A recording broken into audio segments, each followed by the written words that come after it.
Hi, it's Diana here. Today I'm going to show you how to make pizza muffins.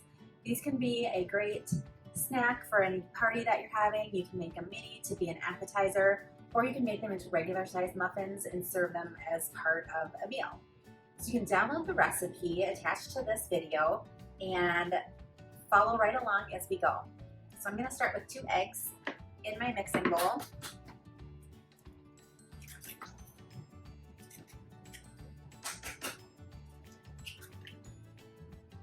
And I'm just going to be using a fork to stir, because once we start adding the flours, it's going to get a little bit thicker. So I want to just make sure that I can get through all of it just using a fork and not necessarily needing to use a whisk. So slightly beat these eggs before we add the rest of the liquid ingredients.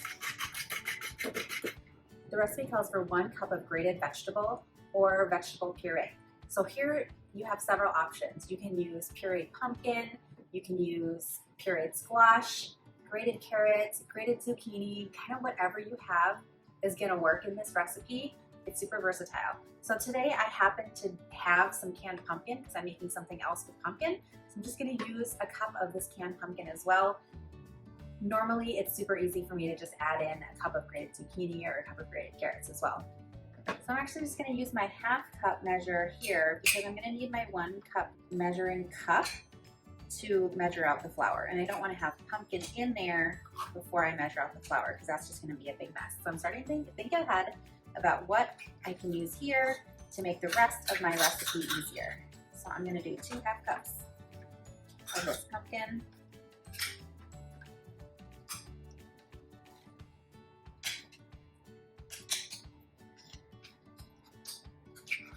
Looks good.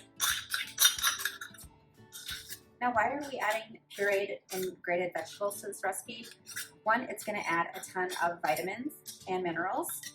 Next, it's going to add moisture. So all of these vegetables that we listed out for the recipe will add some nice texture, a smooth texture, and a lot of water to the recipe too. Egg and pumpkin mixed together. Then we're going to add in our cheeses. So let's do a cup of mozzarella. And I keep my shredded cheeses in the freezer when I'm not using them because I can't go through such a huge bag before it goes bad. I don't want to waste any of it, so I just keep it in the freezer and it gives it a really nice long shelf life. This doesn't have to be super exact too, that's why I'm kind of just piling it on into this measuring cup. I want to get about a cup. You can certainly grate your own Parmesan for this part. I didn't just because my Costco has this pre-grated Parmesan that is really nice and easy, tastes great, and so I just use that. It saves me some time. Next we're going to do a 1/4 cup of fat. So this one is going to be any neutral oil, so one that doesn't have a ton of flavor. I would recommend like an avocado oil, or if you want to do melted butter, or ghee is going to work as well. And if you're not familiar with ghee, ghee is just clarified butter.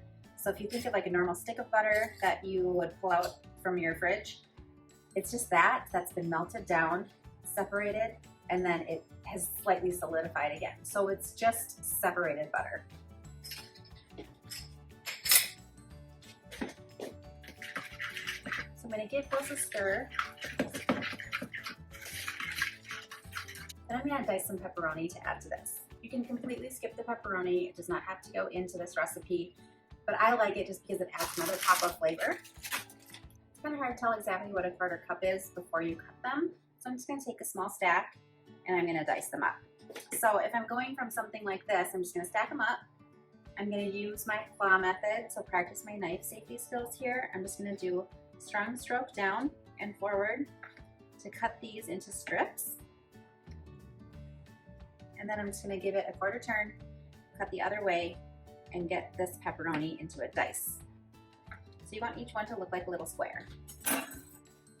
And then that entire stack is just going to go right into our mixing bowl.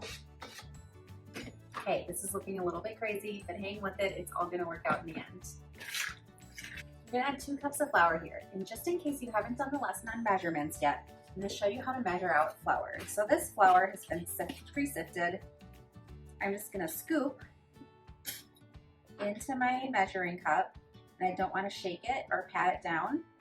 I want it to be pretty loose, and I'm going to use a straight edge and just level it off. And that is going to be 1 cup of flour.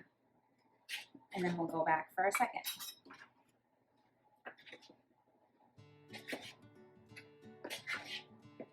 So the reason you measure flour this way is because you don't want your flour to be packed down. That's going to give you too much flour in your recipe. Flour was meant to be fluffy.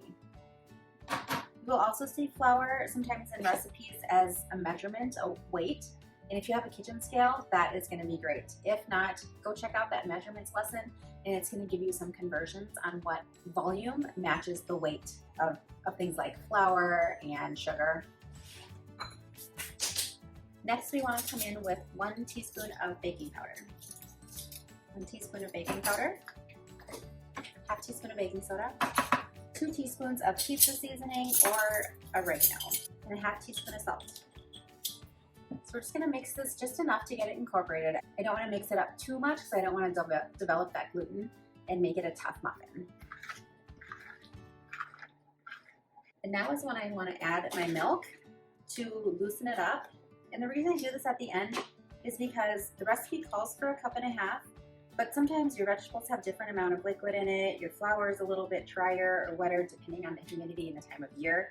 So I just like to add liquids at the end to make the consistency what I want instead of having too much liquid at the beginning. So I added in just 1 cup of the milk to start. I'm going to check the consistency and then I'll add a little bit more.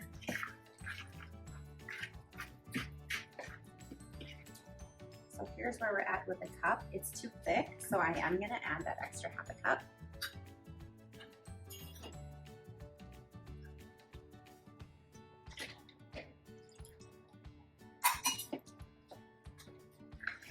I'm just going to stir this gently so it doesn't splash up on me. So this is what the consistency is now. And I would say it's still just a tiny bit too thick. So I'm going to add just a splash more.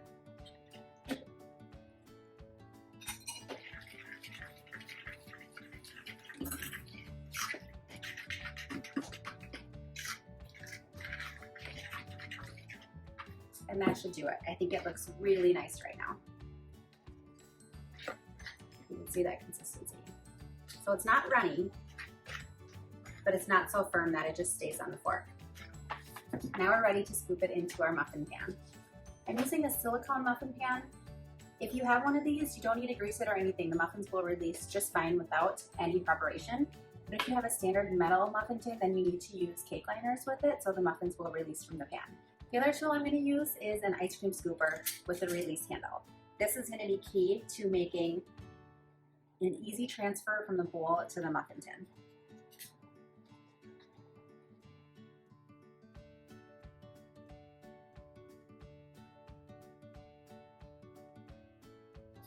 We got exactly 12 muffins. How cool is that?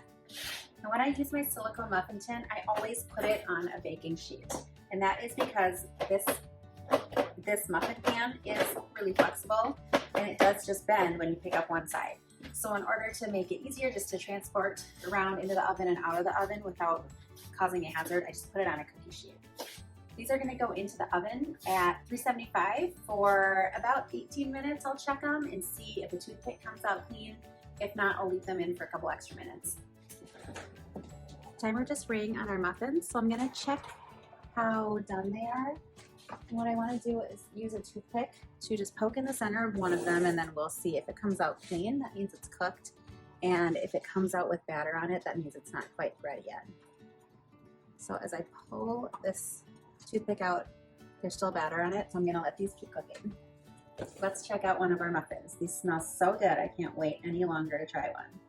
I'm just going to use a knife, butter knife, the back side of it, not the sharp side, just to run it around the edge, just to make sure that's nice and loosened so it's baked properly because the bottom is formed, it's not falling apart. It's just going to sit up on my plate. So I'll go through and I'll remove all of these, but first I want to show you what it looks like on the inside. Awesome.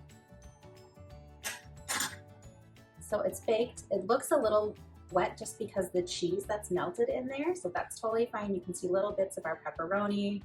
This is gonna be awesome. It's gonna be like pizza in a muffin. Enjoy, upload a picture so I can see how your creation turned out as well. I hope you enjoyed this lesson, and I'll see you for the next one. Bye-bye.